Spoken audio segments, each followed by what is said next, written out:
Welcome to yet another edition of the 2 weeks in a row, but we're not going to stop providing the heat, baby. The Stats and Stacks podcast, where today we're going over UFC 288, Sterling versus Cejudo. First thing is first, make sure you give this video a like, hit the subscribe, give a follow over on Twitter, over on YouTube, over on Instagram, TikTok, wherever there's social media. There's the Stats and Stacks podcast. First things first, we're gonna dust ourselves off. We jinxed ourselves. We talked about how we haven't missed any locks for 4 months straight, and then we missed 3 weeks in a row. So I mean, that's just the way the cookie crumbles. We're gonna get back on track here and make sure look at it in a different light.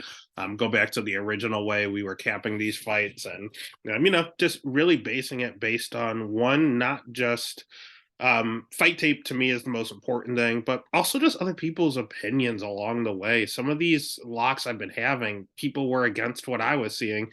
And if a lot of people are on the same page, you feel a lot better about it than if you're going against the grain. Initially, was I going against the grain and hitting and proving everyone wrong? Absolutely. But the main objective is to win money. And at the end of the day, whether I agree with other people or I don't, I'm gonna trust myself, but I do have to listen to what others have to say a little more. So we're gonna get back on track. We're gonna go ahead and start with this fight card, man. We have a pay-per-view this weekend. Is it the world's strongest pay-per-view? No. Is it good enough? Yeah, I mean, there's a lot of good fights on here, to be honest with you. A lot of sketchy ones, a lot of newcomers.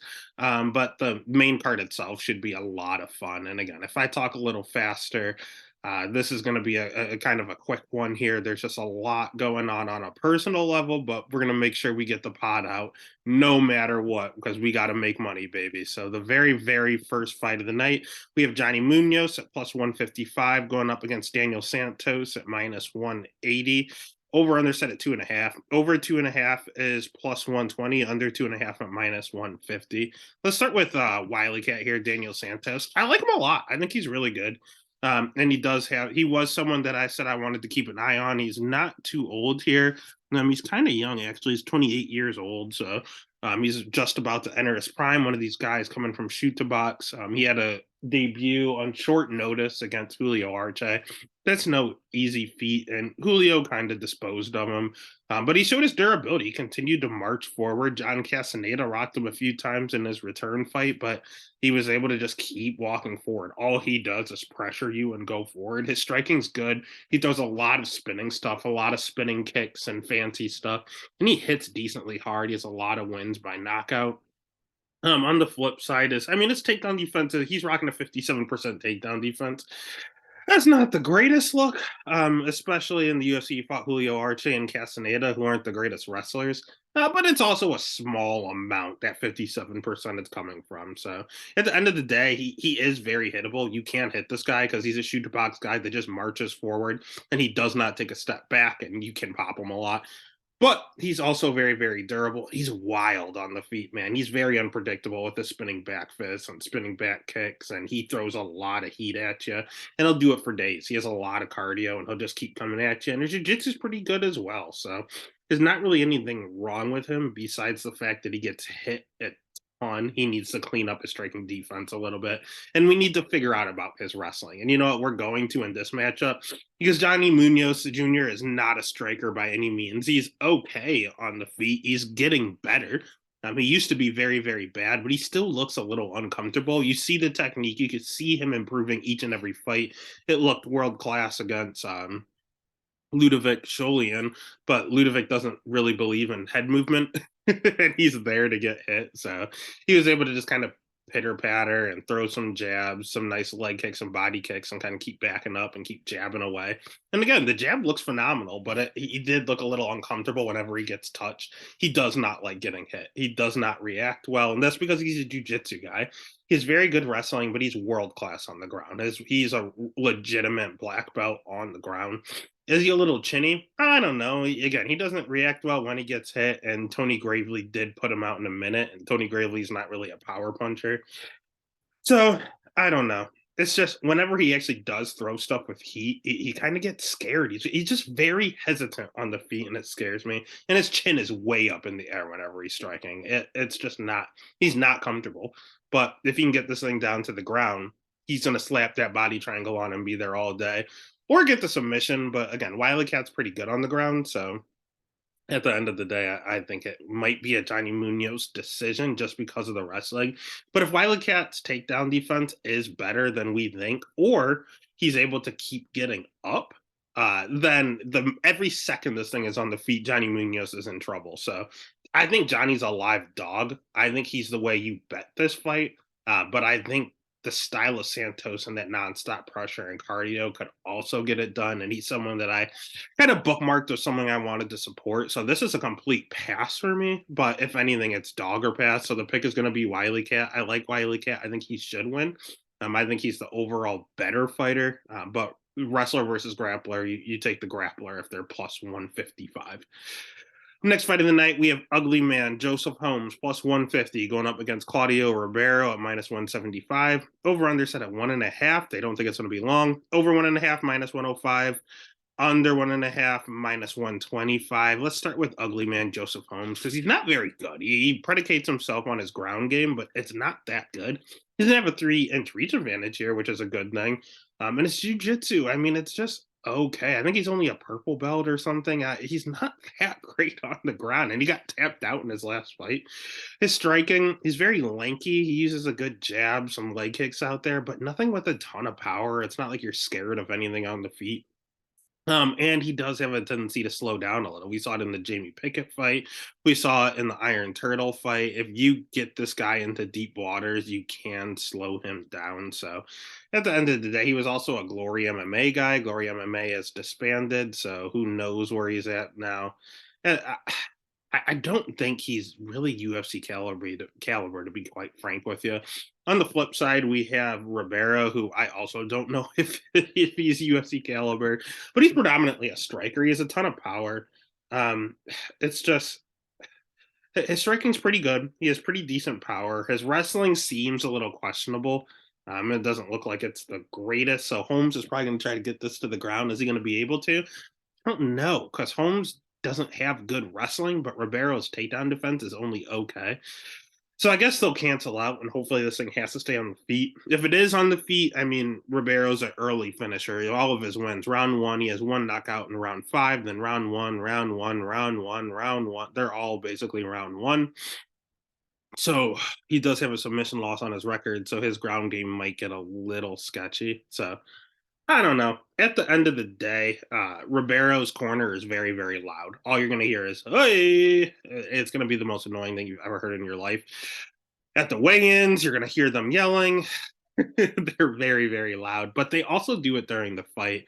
And you'd think it would just affect the judges, but we're going to be in the middle of a crowd. So I don't know. It's wrestler versus striker. I took the grappler in the last one.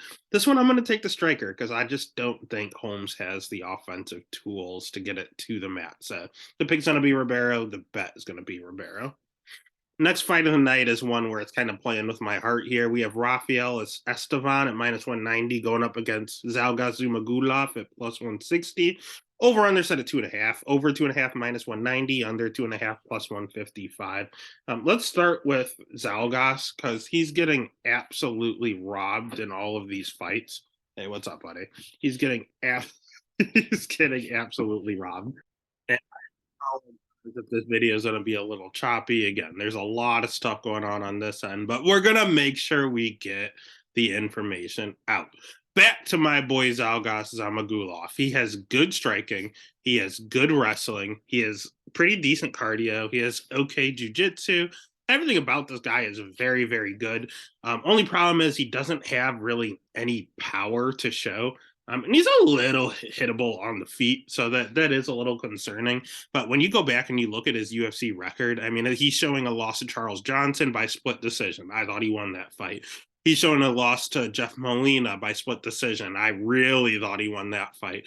He's showing a loss to Manel Kopp by knockout. I do think Kopp, obviously Kopp won. I thought it was a little bit of an early stoppage, but I think Kopp was on his way to winning. Jerome Rivera, he murdered because they're terrible. And Amir Albazi, he gave him everything he could handle. And I thought Amir won, but it was very close, and Amir's a top 5 guy. And then his other loss was to Julian Paiva, and it shows decision, and I thought he got robbed, and he won that fight. So we have him with a 5-1, or sorry, a 1-5 record in the UFC, but 3 of those losses he should have won. So at the end of the day, he's looking like he should probably be like 4-2. Oh God, this poor guy. He just has so many losses on his record that he shouldn't. He's very, very, very good, and you're getting him at a great price tag here because Vegas is making it look like he is 1-5 in the UFC, and they're making him a plus 160 dog against a UFC newcomer in Raphael. The problem is I like Raphael. I like Raphael a lot. I think he's really good. He's 11-0. I think he has good grappling. He comes from a great camp at Nova União with like Jose Aldo and such. He has a 3.5-inch reach advantage. He too has good cardio. He has good striking. He has good jujitsu. Like he has all of the tools, and he's 26 years old, so he's only going to get better and better each time. The only problem he has is probably his strength of schedule, which is not his fault. I mean, again, he's only 26 years old. These guys aren't the greatest that he's fought, but at the end of the day, he looks like the goods. He looks like he could be a serious contender. He's just young and it's his debut. He doesn't look 26 to me. But at the end of the day, it is his UFC debut. God. So you have someone that is a veteran of the game who keeps getting robbed on these decisions and is a lot better and getting a lot of good value on him against someone that I actually believe in and I think is a young stud. Which way do you lean? I'm gonna lean Raphael to win because wrestling is key when it comes to MMA, and I don't. He uses it pretty well, but is Zalgas going to be able to stuff him? Zalgas can wrestle too. This one literally tears me apart.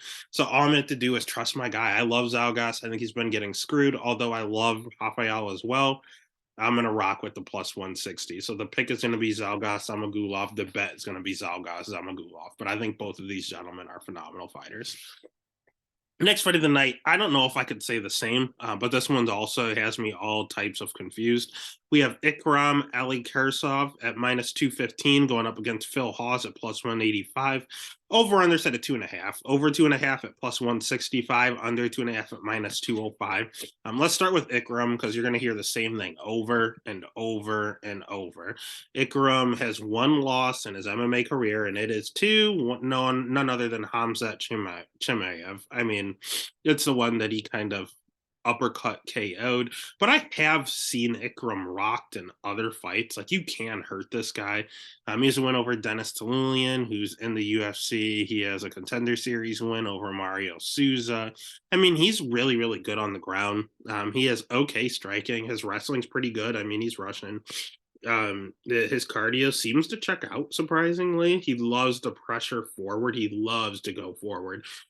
But there's going to be a UFC debut, and he's 30 years old. So it's like when you get these Dana White Contender Series kids against UFC vets, they have a tendency to lose. The lights are too bright for them, and they just kind of freeze up against these UFC vets. This is a 30-year-old man. Yes, it's a UFC debut, but unlike Esteban in the last fight, I mean, he's 30 years old. Like, I don't think. And he's fighting in Brave FC. Like, he's fighting in some decent promotions here. Contender Series, Eagle FC. I don't know if he's going to get the stage fright that all these other kids get. On the flip side, you have Phil Hawes, who's a phenomenal wrestler. He is going to have almost a 2-inch reach advantage here. His striking's not bad. It's okay. It's getting a lot better. But wrestling is definitely his bread and butter. Can he slow down in his fights? Absolutely. Is his jiu-jitsu any good? No. Is his wrestling good? Yeah. Is his striking good? Okay. Is his power there? Absolutely. Hits like a truck. He's a monster. Here's the problem with him. He doesn't have a chin. This is the biggest thing. If Phil Hawes had a chin, he'd be a top 10 middleweight in the weight class. But, I mean, he has 4 losses. Dolidze, knockout. Chris Curtis, knockout. Julian Marquez, knockout. Lewis Taylor, guillotine. But he's been finishing all 4 of his losses. So he's a really, really good hammer, really, really bad nail. My thing with Ikram is that, yes, he's pretty good on the ground, but he will go submission over position. Usually it's the opposite. Everyone wants to make sure they have the good position, ride it out, get the dub. Ikram is going to go for the sub, and if he doesn't get it, he's going to let you on top of him, and I don't like that at all. I hate that. So if Phil Hawes decides to wrestle here, he might have a chance, as long as he doesn't get caught in a submission, to just ground them out, ground them pound, and win minutes and win the round that way. If this thing stays on the feet because their wrestling cancels out, either one are the greatest strikers. I think it's kind of 50-50, and Phil Hawes is a plus 185 dog here. So at the end of the day, I'm leaning Ikaram. I have a bet in a parlay with Ikaram, but I said I'm listening to these other people as well now. And a few people had Hawes. Although I don't like Hawes here, I do think the value is on Hawes. So just like Zalgas in the last fight, where I'm going to pick Rafael, but I would only bet the dog because I think it's a close fight and the line is off. I guess it's going to be the same here. So the pick is Ikaram. The bet would be Hawes, but I'm probably just going to stay away from this fight, to be honest with you. Next fight of the night is one that everyone should definitely stay away from. We have Parker Porter at minus 165 going up against Braxton Smith at plus 140. Over 1.5 is plus 135. Under 1.5 is minus 165. Let's start with our boy Braxton Smith, because Braxton Smith is not some young dog coming in to fight. Braxton Smith is actually 33 years old. And he started fighting a really, really long time ago, back in, God, what was that? 2014, fought Chase Sherman, took an 8-year break, and then decided to come back and fight. And the guys came back and fight were absolute cans. 0-0, 2-0, 11-6, 3-2. 3-1, and here we are in the UFC. So, I mean, at the end of the day, Smith has a ton of power. That's it. He's an athlete. He's not an MMA. He's not a fighter, to be honest with you. Everything I watched about him, zero technique whatsoever. If you get into a bar fight, that's exactly what he's doing. He's really huge. He's really jacked. He's really strong. He bum rushes you with no technique, chin way, way in the air, and swings with ill intent every single strike he throws. You can't keep fighting that way. You're going to gas out. Lucky for him, he keeps getting knockouts real early, but he's fighting really bad competition. So we have no idea about his cardio. All we know is that he looks pretty low volume, to be honest. He doesn't throw a ton. He will stare at you, then he will load up and throw everything he has. So he's just someone with zero technique that hits like an absolute truck and tries to bum rush you. On the flip side, we have Parker Porter, who just isn't good. He's a former light heavyweight, first and foremost. He's just not, he's pretty slow. He's pretty unathletic. He's 38 years old, which isn't too bad for heavyweight, but he's still kind of up there. His striking's okay. His wrestling's okay. His cardio's good. That's his main weapon. He throws a pretty decent high volume, but his chin is awful. And that's my concern here. Braxton Smith is one of the worst technical fighters on the UFC roster. Parker Porter, a lot of his losses are because he gets bum rushed and he gets finished. Justin Tafa, bum rushed, finished in the first round. Jailton Almeida, although it was more of a wrestling display, was bum rushed and finished in the first round. Chris Dawkins, bum rushed and finished in the first round. Keith Bell, bum rush, finished in the first round. Josh Dykeman, bum rush, finished in the first round. Gabriel Gonzaga, he lost in the third. Good for you. And the rest of these, John Jones. At one point, he fought John Jones. John Jones is the GOAT, but he doesn't have a ton of power. Knocked him out in 30 seconds. So that's very, very concerning. Parker Porter does not have a chin, although he's not the worst. He's the more technical fighter here. The way you beat Parker Porter is bum rushing him and knocking him out. And that's all Braxton Smith knows. We're also in front of a crowd in his debut. There's going to be a lot of nervous energy, and he's just going to throw heat. So what you do is you bet Smith by KO, okay? And I'd actually bet Smith by round 1 KO, to be quite honest with you. If for whatever reason Parker Porter survives, you live bet Parker Porter because he's probably not going to win the first round. And if he doesn't get knocked out, we're going into the second, and he's probably going to have a dog price. And there is no way Smith can keep up that cardio for 15 minutes. And we know Parker Porter can. So the pick is going to be Smith. The bet is going to be Smith by round 1 KO. But if Parker Porter survives round 1, you better run to that window and bet Parker Porter as fast as you can at good odds. All right. Next fight of the night, we have my girl, Verna Jandaroba, plus 120, going up against Marina Rodriguez at minus 140. Over under set at 2.5. Over 2.5, minus 230. Under 2.5, plus 185. I could not tell you why I love Verna Jandaroba, but I think she's one of the coolest fighters in the UFC. She has phenomenal jiu-jitsu. She's very, very, very good on the ground. Her wrestling's pretty decent. It's not great, it's not bad though. It's presentable. It's good. Her striking, not so much. It's very low volume and not very good at all. She doesn't hit particularly hard.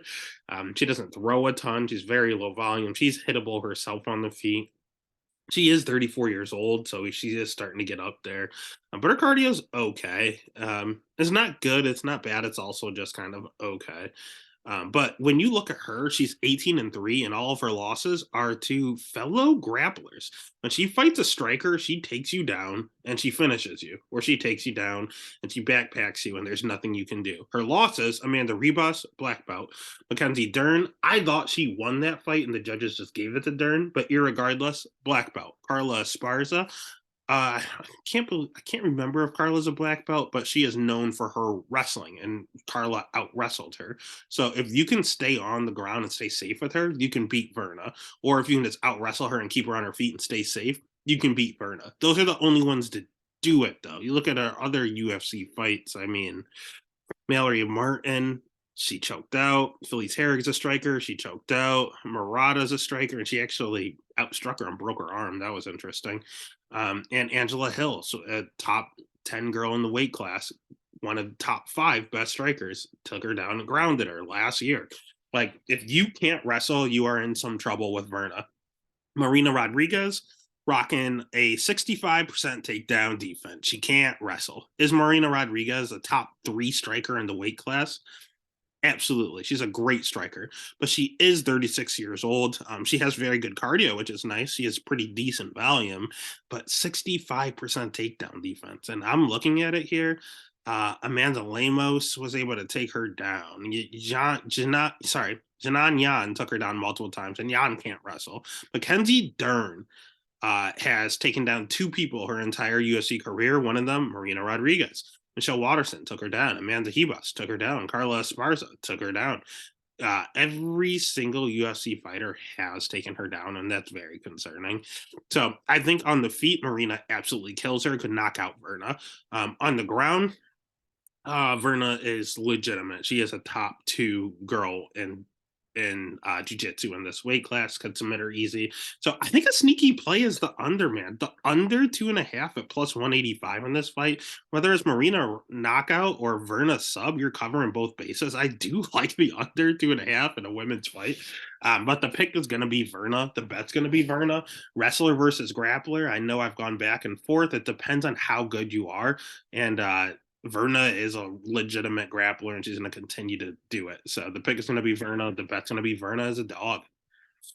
All right, next fight of the night, we have an easy one we don't have to spend a lot of time on. Chaos Williams, minus 305 now, going up against Rolando Bedoya, UFC newcomer at plus 255, over 1.5, minus 125, under 1.5, minus 105. Let's start with Chaos. Chaos is good. I heard he's training at ATT now, which would be absolutely awesome because they turn out good fighters, and Chaos is a good fighter. He got a real late start, but he's gonna have a 2-inch reach advantage here. He has really good striking. He has ungodly power. He has high volume to go with it. He blitzes a ton. He's rocking a 75% takedown defense, but he's fought some pretty decent grapplers.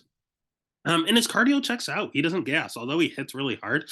Like ask Miguel Baeza, he knocked him out in the 3rd round. He hits just as hard in the 3rd. Like, there's nothing Chaos can't do. He's 29 years old, and he's just getting better and better. Again, he got a super late start to the game, but he's making every single second count. On the flip side with Rolando, I think he is trash. I don't think it's his fault. He's only 25 or 26. I can't recall. I mean, look, he is 20. Doesn't say. Okay, but I know that he's 25 or 26. He's pretty young here. He's rocking a 14-1 record, which looks good and got him into the UFC, but he's 14-1 and he's a plus 255. That's telling you Vegas has hit to what's going on here. Just he's not good. He's fighting a lot of cans.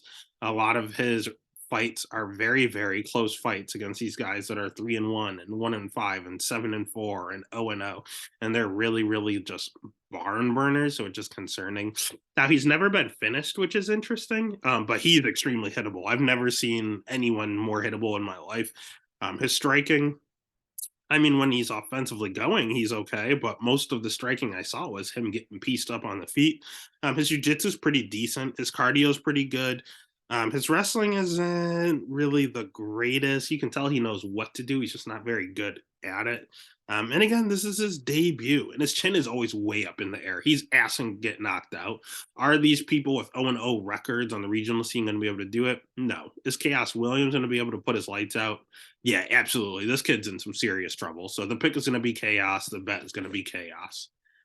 All right. And then we were on to one of the last prelim fights here. We have Kennedy and Njoku at minus 190 going up against Devin Clark at plus 160. Over 2.5 is minus 125. Under 2.5 at minus 105. Let's start with Kennedy because he's another one I just don't really believe in. He has all the measurables. He has an 8-inch reach advantage in this fight, which is absurd. His striking's pretty good and it's improving. His wrestling, it's improving.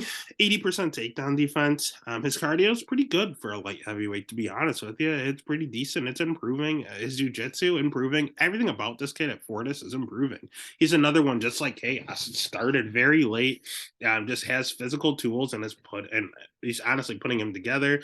His losses, Daun Jung. Daun Jung's not bad. Nikolai Naragamenu, that was a weird one. I thought he won that and got robbed, but I had money on Nikolai, so mum is the word. And then Paul Craig, he was actually beating the crap out of Paul Craig. But then Paul Craig does Paul Craig things and choked him out in the third round. So at the end of the day, he's just a young kid. He's getting better. I can't call him a kid. He's 30 years old now. But he's new to the game and he's getting better and better each fight. Constant improvement. On the flip side, I think Devin Clark getting better, man. He came in predominantly just a wrestler, but all of a sudden he started getting hands. I don't know what happened there. His striking's not terrible, but it is pretty low volume. His schedule, he's fought some pretty decent guys, man. I know Kennedy fought Paul Craig and Dong Jung, but Devin Clark has fought Ozmat, and he fought Dong Jung. He's fought Ion Kutalaba. I guess so did Kennedy. Anthony Smith. He fought Alonzo Menafield, Ryan Spann, Alexander Rakic, like Jan Blachowicz. He's fought a lot of past champions. It's kind of like they like make it a requirement for whatever reason. He's again, he's a good wrestler, Division 1 wrestler. It's just, and although his striking is getting better, I just wish he threw a little more. But his cardio is his weapon. So both these guys are unusual in the fact that it's light heavyweight and they use their cardio as a weapon. Only difference is, again, Kennedy's showing an 80% takedown defense, but that's against people that can't wrestle. Ion can wrestle. He took him down pretty easily. Paul Craig can't wrestle to save his life, and Paul Craig took you down. If Paul Craig can take you down, Devin Clark can take you down. And I do like that Devin Clark last fight did not, he like faked an overhand right and went straight for the takedown, pushed him up against the cage and got the takedown. That's what you need to do. Luckily, he has good fight IQ. He's going to know that Kennedy can be taken down. He has no ground game, and I think Devin's going to do what he needs to do and has the cardio to keep doing it. That's the difference between Ion Kutalaba and him. He has the cardio to keep doing it, and he just fought someone pretty large in Dong Jung, made it look easy by wrestling, and I think he's just going to do the same. So the pick is going to be Devin. The bet's going to be Devin. The pick is going to be Kennedy, but the bet is going to be Devin. The odds are off. There's one thing to pick someone to win. It's another thing to put your money on them. You got to take the value. Value is king. All right, then we have the main card, or sorry, the prelim uh closer here. We have Matt Steamroller Frivola as a plus 175 dog going against Drew Dober minus 205, over 1.5 minus 140, under 1.5 plus 110. Let's start with Drew Dober. Drew Dober is a very, very good credentialed striker. He's very durable, very, very tough to put away. 55% takedown defense isn't the greatest number, but he's fought guys like Islam and Terrence McKinney can wrestle, although he didn't really wrestle in that fight, didn't get a chance. He's fought some pretty Nazareth Haqparast wrestles on occasion. Alexander Hernandez can wrestle. Benil Dariush can wrestle. OAM can wrestle. Like he's fought a lot. Frank Camacho. He's fought a lot of good wrestlers along the way. So I'm not going to fault him for the 55% takedown defense. His cardio seems to check out. He has some wins in later, like second and third rounds. A lot of these go here, some decisions. All in all, it's a striking that he's known for, and he's very, very good at it. He hits decently hard, and he's durable himself. On the flip side, we have Matt Frivola. Matt Frivola is a wild man. Um, the thing is, he can wrestle his ass off. Matt Frivola is actually a pretty decent wrestler. It's just he's not using it, because if you give this man, this Brokeback Cowboy, a crowd, he is going to cater to the crowd and he's going to go out there and he's going to scrap. Here's the issue: this fight card is in New Jersey, and Matt Frivola is a New York guy. He's going to have friends and family in there as well. So he's definitely going to go out there scrapping. And that is not good for Matt because he's a little chinny. Yes, he's only been knocked out like twice, I want to say, or was it once? Terrence McKinney did it in 7 seconds, and Polo Reyes put him out in a minute. So yes, it shows that he's only been knocked out twice in like 16 career fight or 14 career fights. But I mean, he's getting rocked all over the place. Valdez rocked him. We had Pena, and I think Jalen actually might have. It's just a lot of these fights he's winning, but he's getting hurt along the way. Lando Venata rocked him a million times. It's just all, if you touch his chin, if he doesn't go out, he's at least going to stumble around. And Drew Dober hits like an absolute truck. So if Frivola went out there and just wrestled, he has an extreme chance of winning this fight. But again, it's in front of his hometown crowd, basically. And he has not been wrestling his last 3 fights. And the problem for him is that he's been winning his last 2 fights where he didn't wrestle. So he's going to come out and he's going to try to put on a show, and he's probably going to get sparked out. So the pick's going to be Dober. The bet is going to be Dober. All right. And then the next fight of the night is going to start our main card. We have Charles Air Jourdain at minus 180 going up against Kron Gracie plus 155. Over 2.5 is plus 155. Under 2.5 is minus 190. A lot of that is because of Kron Gracie, man. We have not seen this guy in 4 years. Kron Gracie is phenomenal on the ground. BJJ world class. ADDC. I can never say it. The jiu-jitsu competition. He is a world champion, jiu-jitsu world champion. His striking's all right. His boxing's okay. He does pressure forward, though. You're not going to deter this guy. He's extremely durable, going to march you down, and going to go for a takedown. His takedowns, his wrestling's not that great. Again, his jiu-jitsu's phenomenal, but he's going to have to kind of rock you to get you down there or try to take you down, and he's not the greatest wrestler and not the greatest striker. It's just he's got to find his way to the ground. He's just very slow and kind of robotic on the feet, to be honest with you. But if it does somehow hit the ground, he's at a massive advantage. Even though Charles is a Brazilian Jiu-Jitsu black belt, you think he'd be able to hold his own, but there's just levels to this game. But when it comes to striking, Charles is the better striker, and Charles is only 27, so we're going to see him get better and better. Right now, he's having some inconsistent performances. I don't know, man. The rest of the fights, though, wrestling is key. Wrestling's always going to be key when it comes to just professional fighting. And at the end of the day, although Kron Gracie can't really wrestle, Charles Jourdain definitely cannot wrestle. He is rocking a 48% takedown defense. It is god awful. Nathaniel Wood taking him down. Shane Burgos took him down. Lando Venata took him down. Andre Ewell's a boxer, took him down. Julian Erosa, a boxer, took him down. Marcel Rojo, an underweight 135-pound boxer, took him down. Andre Fili, a boxer, took him down. Dohu Choi, a boxer, took him down. Des Green, a wrestler, took him down like 6 times. So he cannot wrestle at all. And part of it's because he's throwing a whole bunch of flying knees and spinning shit, and he gets taken down in the middle of doing it. It is a godsend for Kron. I think they're setting Kron up for a victory. So although I think Charles is good, he's a little bit on a losing streak here with Shane Burgos and Nathaniel Wood. He looked really good in that Shane Burgos fight. He did not look the same in the Nathaniel Wood fight. Could he come in and put on a world class performance? He's 27. Yeah, he's about to enter his prime. We could see the best version we ever saw. But Could he just get taken down? And if he gets taken down, get tapped out real easily by Kron? Absolutely. And I think this is the UFC trying to do a Gracie a favor. So the pick is going to be Kron. The bet is going to be Kron because these numbers are just wild with Kron being plus 155. All right. Then the next fight of the night, we also don't have to spend a lot of time on. It's very funny because this fight was supposed to be JSP versus Bryce Mitchell. JSP had to pull out due to injury. So it was Mazar Evloev versus Bryce Mitchell. Bryce Mitchell had to pull out due to injury. So now it's Mazar Evloev versus Diego Lopez. Neither one of these gentlemen were scheduled. And now all of a sudden they're the two fighting. It's very interesting. Let's start with Evloev. He's a main training partner for Peter Yan. His striking's good. Doesn't have a ton of power, but he's a pretty decent striker here. His wrestling's phenomenal. He has that Russian wrestling background.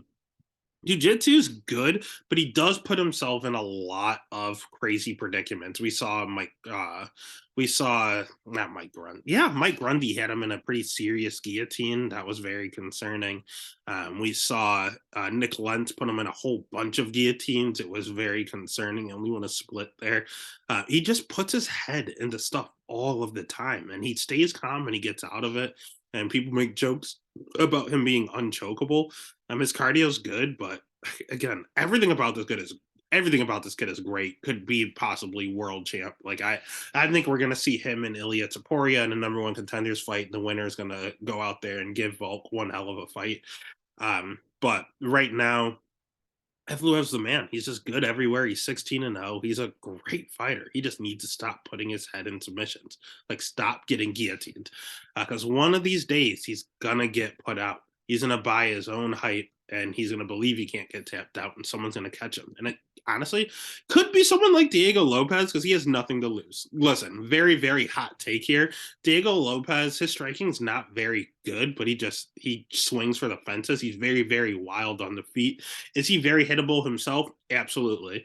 Is he a little lower volume? Yeah, I mean, it's a decent little jab on him, but that's really about it. He has a jab, and then he throws heavies. That's all he's got.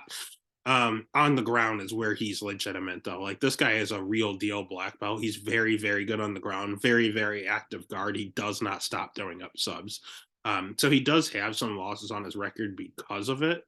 But at the end of the day, this guy is a jiu-jitsu whiz. Like, he's very, very good on the ground, and he doesn't have good takedown defense. So Evloev, at some point, if he decides to wrestle and take him down, he better be careful. Because if he sticks his head in a guillotine like he does with everyone else, Lopez might finish it. And Lopez, it's making his debut on like a week's notice. He is not going to be out there and have a real conservative game. He's going to go for the finish, and he's going to do everything he can to squeeze the life out of Evloev. So the pick is going to be Evloev, but there's no odds on here yet because both of these are short notice. I'm going to take a peek at the Lopez by sub prop. It's probably going to be something astronomical. Like, Lopez is like plus 600 by sub when that's the main way he wins. It's probably going to be something around there. And I might take a stab at it. If I'm having a good night thus far, I'm probably going to take a stab on Lopez by sub. It's going to be the ones you don't expect. And Evloev is the real deal. Future champ.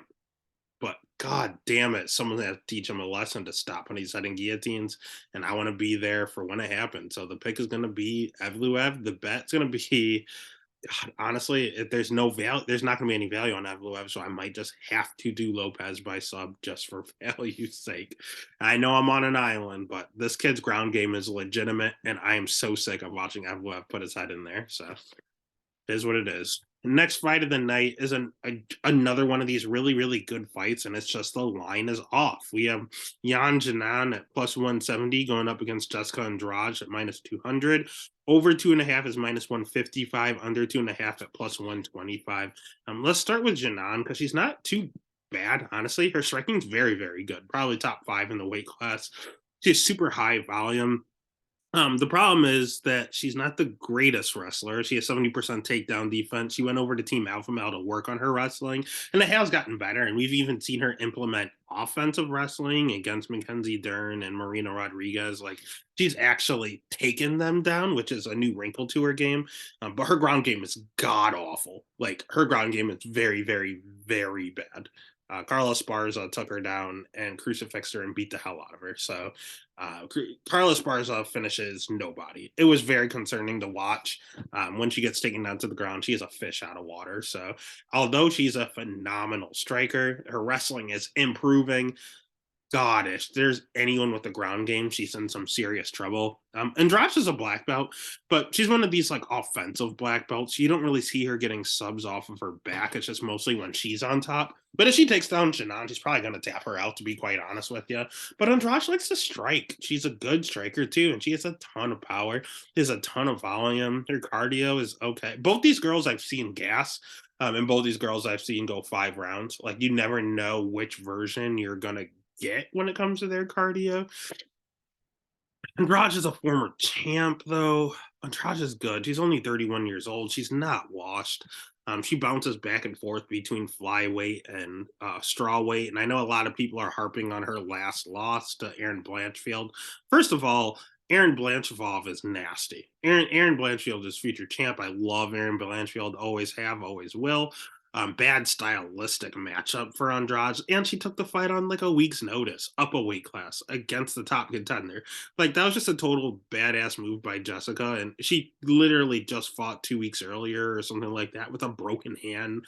Like there was a lot going on there. She should not have taken that fight, but she thought she could put out Blanchfield early and get paid, get the publicity from being a main event, and get the paycheck. So she did get paid, which is nice, but it just didn't go the way she wanted. And then she had the wardrobe malfunction. There were just a lot of negatives with the gamble that Andrade took. It did not pay off, but that's life.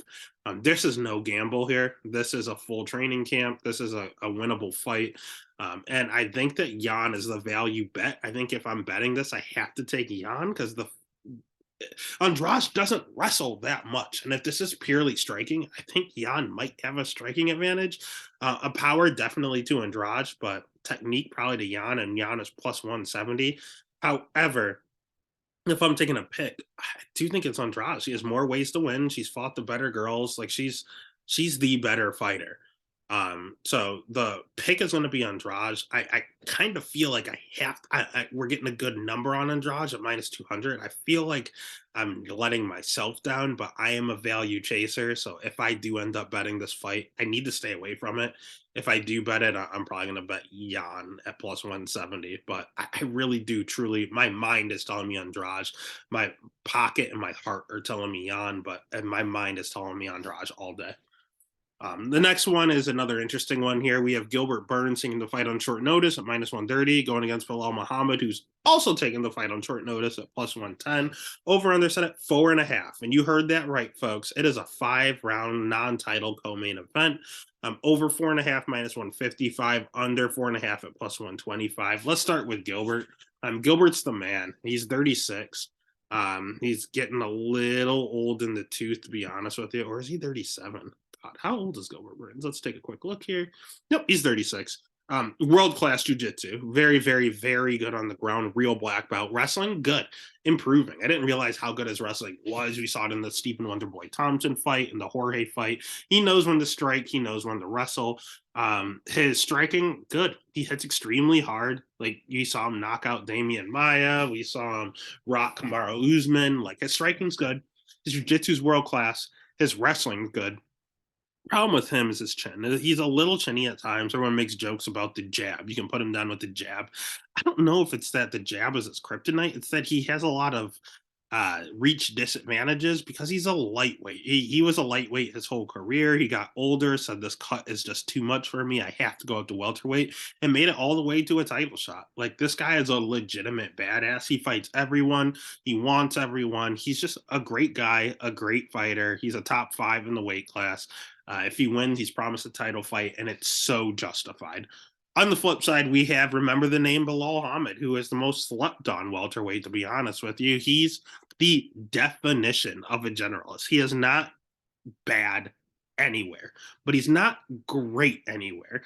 I won't say he's okay striking. It's good striking. I won't say he's an okay wrestler. It's good wrestling. I won't say his jiu-jitsu is okay. Like, he's a good jiu-jitsu practitioner. He's just not great anywhere. Gil is great on the ground. Muhammad's just good everywhere. His cardio, good. Everything about Bilal Muhammad is good, except for he might be a little chinny. You do have to keep an eye out on that. But Vicente Luque put him out. Jeff Neal just beat him up, but rocked him a few times. Alan Jubain did also rock him a few times, so you have to be careful of that. But he didn't fight the greatest guys on earth for a while. But now he's actually starting to fight the cream of the crop, top of the weight class. He's on a big win streak here, and he's making it count. And he's winning against everyone: Thompson, Luque, Brady. But all of these guys you can take down, except for Brady. Brady's a pretty good ground game. Very similar to Gill. Only difference is he stood with him the whole time. I think that's going to be his approach here. And he's going to want to stand with Gilbert Burns. And will Gilbert Burns oblige, or will Gilbert Burns try to take him down? I don't know, but I do know it's short notice, and I think if it's short notice and it's 5 rounds, I think that favors Bilal. I think the 5 rounds is my determining factor. If it's 3 rounds, I think I'm taking Gilbert Burns. But because this is 5 rounds and there's 10 extra minutes, there's 2 extra rounds to work with, I think I'm going to take the minute winner. So the pick is going to be Bilal. The bet's going to be, remember the name Bilal Muhammad at plus 110. He's the value and the pick. And that takes it to the main event. If you haven't already, hit the subscribe, give a follow, give a like over on Twitter, Instagram, over on TikTok, wherever there's social media. There's us, baby, the Stats and Stacks podcast. But we have Henry Cejudo, minus 115, Triple C, King of Cringe, going up against Aljamain Sterling, Funk Master, minus 105. Over 4.5 is minus 160. Under 4.5 at plus 130. Let's start with Triple C, man. Triple C's in the GOAT conversation. I personally don't think he's the GOAT. But I think if there was a step or a tier under GOAT status of like all-time great, I think he's there. He's the youngest Olympic wrestler in American history.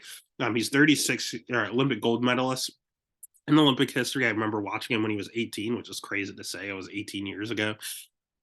Get the job done. He's again Olympic wrestler, world class. When it comes to his striking, it's good. It's gotten really, really good throughout the years. At first, he was just predominantly just a grappler. I mean, he's an Olympic champ, but then he really gelled in the rest of the striking, and he's a very, very good striker. His jujitsu's okay. It's not good. It's not bad. You don't really see him tapping out anyone. If anything, he's going for a ground and pound finish.